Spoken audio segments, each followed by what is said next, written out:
Halo semuanya, perkenalkan aku Salsabila Kinaya Putri dengan NIM 100212824293031 dari program studi gizi.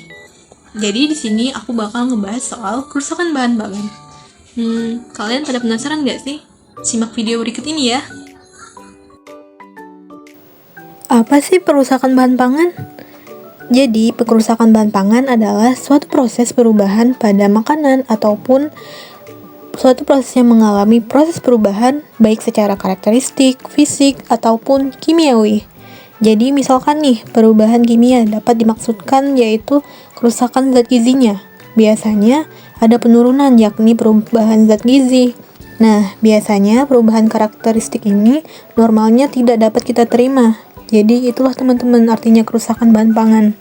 Selanjutnya yaitu jenis-jenis kerusakan bahan pangan. Terdiri dari 3, yang pertama ada kerusakan mikroorganisme, lalu ada kerusakan fisik, dan yang terakhir kerusakan mekanis. Kerusakan mikrobiologis. Apa sih kerusakan mikrobiologis? Jadi, kerusakan mikrobiologis adalah suatu kerusakan yang disebabkan oleh mikroorganisme. Apa sih mikroorganisme itu? Jadi mikroorganisme itu adalah makhluk yang tak kasat mata. Jadi kita itu nggak bisa lihat secara langsung ukurannya karena terlalu kecil. Contohnya kayak bakteri, ragi, ataupun jamur. Contohnya yang mungkin sering kita temuin di kehidupan sehari-hari yaitu nasi yang berjamur. Apa sih penyebabnya?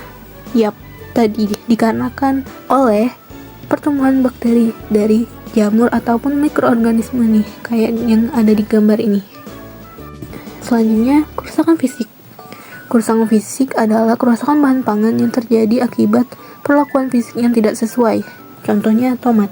Jadi penyebabnya itu adalah, misalkan nih tomat ini seharusnya ditaruh di tempat yang suhunya tadi dingin, sehingga dia itu nggak terjadi pembusukan. Nah, malah bisa terjadi pembusukan itu disebabkan oleh penempatan tomat yang tidak sesuai nih. Misalkan tomatnya malah ditaruh di suhu yang rendah dari suhu pelembapan gitu. Kerusakan mekanis. Apa sih kerusakan mekanis itu? Kerusakan mekanis adalah suatu keadaan di mana terjadinya kerusakan yang disebabkan oleh gesekan ataupun tekanan yang terjadi ketika panen. Nah, teman-teman, kerusakan ini biasanya terjadi pada saat memanen atau mendistribusikannya. Nih, contohnya misal mangga. Nah, pada saat kita mau memanenkan mangga itu ataupun mendistribusikannya terjadi pembenturan sehingga mangga itu terjadi kerusakan seperti penyok ataupun bagian dari buahnya itu rusak gitu.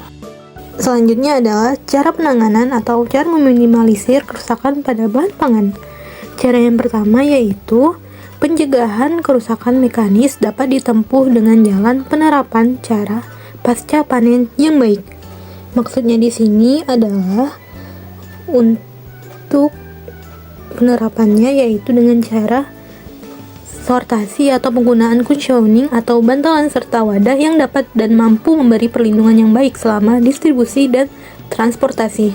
Dan harapannya agar bahan pangan tersebut tidak mengalami yang namanya kerusakan seperti mengalami pembonyokan dan lain sebagainya.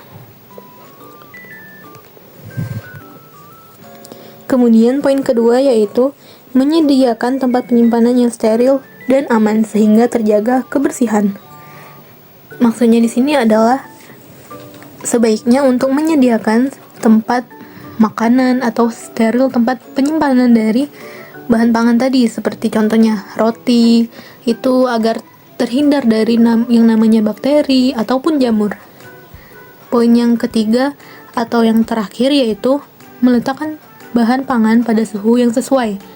Contohnya di sini seperti tomat. Nah, tomat itu taruhlah di suhu yang pas, yakni diletakkan pada freezer atau pendingin sehingga dapat terhindar dari pembusukan. Sekian topik yang saya bahas, semoga dapat bermanfaat dan mudah dimengerti. Terima kasih, sampai jumpa teman-teman.